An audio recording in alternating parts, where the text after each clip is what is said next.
In this lesson, I will be talking about the intersections of lines and planes. When I'm talking about lines and planes, there's usually three different interactions that are involved. The first is in which we have a line that intersects with a plane, like so. The second scenario is where we have a line coincident with a plane, which basically means that both the line and the plane rest on the same axes. And the third situation is when we have a line that is parallel to the plane. So in all three of these situations, the first situation is where there's one unique point.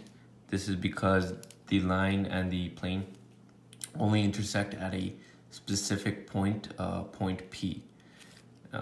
In the second situation where the line rests on the plane, there's this infinite number of solutions because it's any point on the line. And when we look at the third example shows that there's no intersections between these between this line.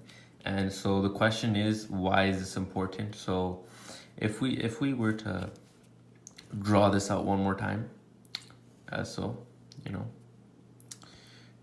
and we had a plane rested on the x-axis.